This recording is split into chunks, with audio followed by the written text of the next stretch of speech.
Pre final వీక్లో ఈ వారానికి సంబంధించి రోహిణి ఎలిమినేట్ అయినట్టుగా న్యూస్ అయితే వస్తుందన్నమాట. సో ఈ వారం మనం ముందు నుంచి ఓటింగ్ రిజల్ట్స్లో విష్ణు అండ్ రోహిణి వీళ్ళిద్దరిలోనే కంటిన్యూస్గా బాటంలో ఉంటూనే వస్తున్నారు. ఒకసారి రోహిణి అయితే ఒకసారి విష్ణు. అండ్ యాజ్ ఎక్స్పెక్టెడ్ వీళ్ళిద్దరిలోంచి ఒకరు బయటికి వెళ్తారని ఇవాళ మార్నింగ్ కూడా మనం ఓటింగ్ రిజల్ట్స్లో చెప్పుకున్నాం. యాజ్ ఎక్స్పెక్టెడ్ రోహిణి అయితే ఎలిమినేట్ అయిపోయింది. యాక్చువల్లీ బిగ్ బాస్లో ఏంటంటే ఎక్కువ కాలం నామినేషన్స్లోకి రాకపోతే డౌట్ లేకుండా రిస్క్లో పడతారు. ఏ పరంగా చూసుకున్నా కూడా వాళ్ళే వెళ్ళిపోతారు అనేది ముందు నుంచి ఉన్న ఒక లాజిక్. కానీ ఆ లాజిక్ ఏమైందంటే ఇప్పుడు రోహిణి విషయంలో చాలాసార్లు బిగ్ బాసే సేవ్ చేయాలని చూశాడు. ఒకటి for example Avinash mega chief అయినప్పుడు ఆయనకి పవర్ ఇవ్వడం, ఒకరిని సేవ్ చేయమని. ఆయనని సేవ్ చేయమంటే ఆబ్వియస్లీ రోహిణిని కాకుండా ఇంకెవరు సేవ్ చేస్తారు? కాబట్టి రోహిణిని సేవ్ చేయాలనే ఉద్దేశంతో, రోహిణిని నామినేషన్స్లోకి రాకుండా చూడాలనే ఉద్దేశంతో ఇంకోసారి అయితే ప్రాసెస్ అర్ధాంతరంగా ఆపేసి ఓకే వీళ్ళే నామినేట్ అయ్యారన్నట్టుగా చేయడం కానీ ఇలాంటి థాట్ ప్రాసెస్లో బిగ్ బాస్ చాలా వరకు కూడా రోహిణిని సేవ్ చేయాలని చూస్తారు. ఎందుకంటే నాకిపోయిన సీజన్ని ఆల్మోస్ట్ వాళ్ళ భుజాల మీద వేసుకున్న కంటెస్టెంట్స్ ఎవరైనా ఉన్నారంటే డౌట్ లేకుండా ఒకటి అవినాష్ అయితే, ఇంకోటి రోహిణి. వాళ్ళు ఇచ్చే ఎంటర్టైన్మెంట్ అనేది నెక్స్ట్ లెవెల్ ఎంటర్టైన్మెంట్. ఆ లెవెల్ ఎంటర్టైన్మెంట్ ఉన్నప్పుడు అంత ఈజీగా బిగ్ బాస్ ఎందుకు పంపించాలనుకుంటారు చెప్పండి? వాళ్ళ నుంచి ఎంత కంటెంట్ రావాలో అంత కంటెంట్ మ్యాక్సిమం పిండుకునే దశగా బాగా ప్రయత్నాలు అయితే చేసేసి వచ్చేసింది. ఎస్ వచ్చేసింది. చూసారా? బాగుందా? బాగుందా? తింటున్నావా? అలా మొత్తం తినేసినాక రా, ఓకేనా? సో అలా ఓవరాల్గా చూసుకుంటే రోహిణిని చాలాసార్లు బిగ్ బాసే సేవ్ చేయాలని చూశారు. బిగ్ బాస్ సేవ్ చేయడానికి ఎన్నెన్ని ఆస్కారాలు ఉన్నాయి అన్నన్ని ఆస్కారాలు కూడా కంప్లీట్గా ఆయన మ్యానిపులేషన్స్ ద్వారా చేశారు. ఎందుకంటే వాళ్ళ ద్వారా కంటెంట్ ఆ రేంజ్లో వస్తుంది.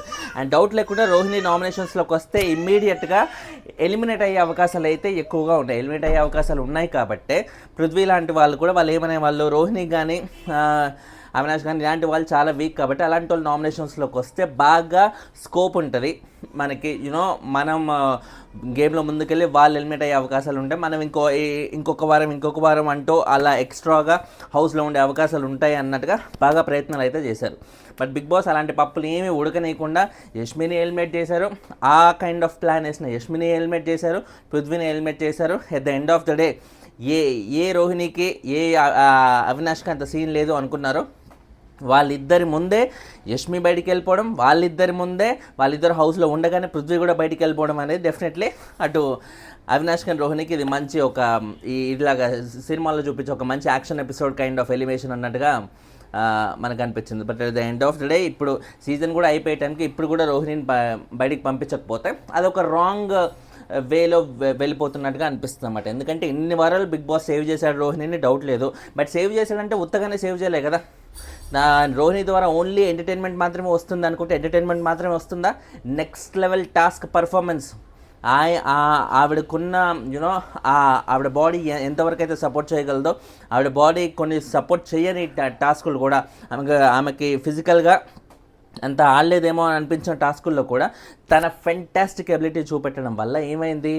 ఏ పృథ్వీ అయితే వచ్చే నీకెంత సీన్ లేదు, నువ్వేం ఆడగలవు, ఫిజికల్ టాస్కుల్లో అందరూ ఆడలేరు, అంత లేదు అన్నట్టుగా కిందికి మీదికి చూపులు చూసి బాడీ షేమింగ్ కైండ్ ఆఫ్ చూపులు చూశారు. అలాంటి పృథ్వీ మీదే ఆ టాస్కులు ఆడి, ఆ శాండ్ టాస్క్ ఆడి గెలవగలం అనేది it's not an ordinary thing.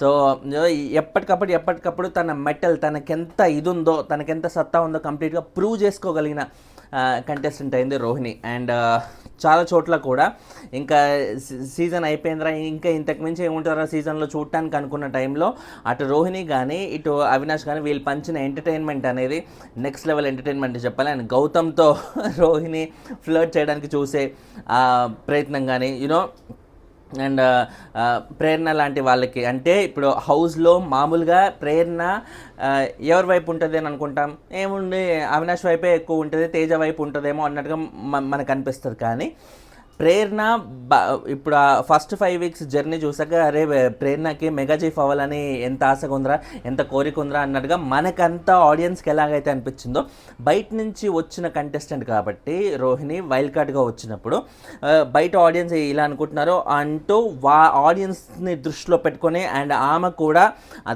తన మైండ్లో ప్రేరణ లాంటి ప్యాషన్ ఉన్న కంటెస్టెంట్ మెగా చీఫ్ కంటెండర్గా అయితే బాగుండనే ఉద్దేశంతో తన కోరిక మనసులో ఉన్న కోరికని బయటికి వెళ్ళబుచ్చి తద్వారా ప్రేరణకి అవకాశం ఇవ్వడం అనేది it's not an ordinary thing. ప్రేరణతో తనకంత ర్యాపో లేకున్నా ఎలాంటి ఫ్రెండ్షిప్ కానీ ఇంకో కైండ్ ఆఫ్ బాండింగ్ లేకున్నా కేవలం తనకి కంటెంటర్ అవ్వాలనే ఆ కోరిక ఏదైతే బలంగా ఉందో ఆ ప్యాషన్ వల్లే తనకు అవకాశం ఇవ్వడం అనేది it's not an ordinary thing. మిగతా వాళ్ళందరూ అదే పనిగా గ్రూప్ గేమ్ అంటూ ఆడుతున్న టైంలో ప్రేరణ వచ్చి మన రోహిణి వెళ్ళి ప్రేరణకు అవకాశం ఇవ్వడం అనేది ఇట్స్ ఫెంటాస్టిక్ అప్రిషియబుల్ థింగ్ అని చెప్పాలి. సో ఇలాంటి చాలా విషయాల్లో అంటే ఇప్పుడు ఫర్ ఎగ్జాంపుల్ అవినాష్తో తను గ్రూప్ గేమ్ ఆడుతున్నా కూడా ఆ కైండ్ ఆఫ్ గ్రూప్ గేమ్ అనేది మనకి ఎప్పుడు ఇట్లా టాక్సిక్గా అనిపించలేదు కదా. ఇప్పుడు నిఖిల్, పృథ్వీ, యష్మి వీళ్ళు ఆడుతున్న గ్రూప్ గేమ్ అనిపించినంత టాక్సిక్గా మన రోహిణి వాళ్ళది అనిపించిందా, రోహిణి, అవినాష్, తేజ? ఎందుకంటే వాళ్ళది ఒక కైండ్ ఆఫ్ పాజిటివిటీ స్ప్రెడ్ చేసే గ్రూపే తప్ప అన్నెసరీ నెగిటివిటీ, అవతల వాళ్ళని తొక్కాలని, అవతల వాళ్ళని ఓడించాలని, అవతల వాళ్ళని ఎలాంటి అవకాశాలు లేకుండా చేయాలని ఇలాంటి కైండ్ ఆఫ్ టాక్సిసిజం లేదు. కాబట్టి వాళ్ళది గ్రూప్ గేమ్ అనేది ఎవరికీ అనిపించలేదు. మన స్పై బ్యాచ్ అన్నట్టుగా లాస్ట్ సీజన్లో ఉన్న ఆ ముగ్గురికి ఎలాంటి పాజిటివిటీ అవుతుందో, 5th సీజన్లో సన్నీ, మానస్ అండ్ కాజల్కి వీళ్ళకి ఎలాంటి కైండ్ ఆఫ్ పాజిటివిటీ అయితే ఉండేదో ఈ సీజన్లో కూడా అదే కైండ్ ఆఫ్ ఆ లెవెల్లో కాకుండా కంప్లీట్లీ నెగిటివిటీ లేని ఒక కైండ్ ఆఫ్ బాండింగ్ లాగా అనిపించింది వీళ్ళ ముగ్గురిది. ముఖ్యంగా మొన్న రీసెంట్ అవినాష్ రోహిణి కోసం త్యాగం చేయాలనుకోవడం అనేది మన ఓట్ అపీల్ ఇదే వీక్లో త్యాగం చేయాలనుకోవడం అనేది వాట్ ఎ ఫెంటాస్టిక్ ఫీలింగ్ అనిపించింది. రోహిణి అక్కడ ఎమోషనల్ అయ్యి కన్నీళ్ళు పెట్టేసుకోవడం అండ్ అవినాష్ కూడా దాన్ని పాజిటివ్గా రిసీవ్ చేసుకొని ఫ్రెండ్ కోసం ఇచ్చేయాలనుకోవడం వాట్ ఎ ఫెంటాస్టిక్ బాండింగ్ రాబాయ్. ఒక కైండ్ ఆఫ్ పాజిటివిటీ స్ప్రెడ్ చేయడం అనేది ఉండాలి. సో రోహిణి లాస్ట్ తనకి అప్పట్లో వచ్చినప్పుడు 3rd సీజన్లో వచ్చినప్పుడు డౌట్ లేకుండా మధ్యలోనే తను మాట్లాడడం వల్ల నామినేషన్స్ గురించి డిస్కషన్స్ వద్దని బిగ్ బాస్ చెప్పినా కూడా మాటికి వార్నింగ్ ఇచ్చినా కూడా తను పట్టించుకోవడం వల్ల బిగ్ బాస్ తనని నామినేట్ చేసి అదే వీక్లో బయటికి పంపించేశారు కూడా. సో అప్పుడు మిస్ అయిన ఒక ఆపర్చునిటీ రోహిణి ఈసారి వచ్చి అది కూడా వైల్డ్ కార్డ్గా వచ్చి సాధించగలిగింది. వైల్డ్ కార్డ్గా వచ్చి టైటిల్ విన్నర్ అవ్వలేరేమో, వైల్డ్ కార్డ్గా వచ్చి ఏమంటారు బిగ్ బాస్లో అంత స్కోప్ ఉండదేమో కమెడియన్స్కి అన్నట్టుగా అనుకుంటున్న టైంలో తను వైల్డ్ కార్డ్గా వచ్చింది, కమెడియన్గా వచ్చింది. అయినా కూడా ఇన్ని రోజులు జర్నీ ఉండగలగడం అనేది it's not an ordinary thing. But at the end of the day big బాస్లో నామినేషన్స్లోకి రాకపోతే బయటికి వెళ్ళిపోతారు అనేది ఏదైతే ఆ ఫార్ములా ఉందో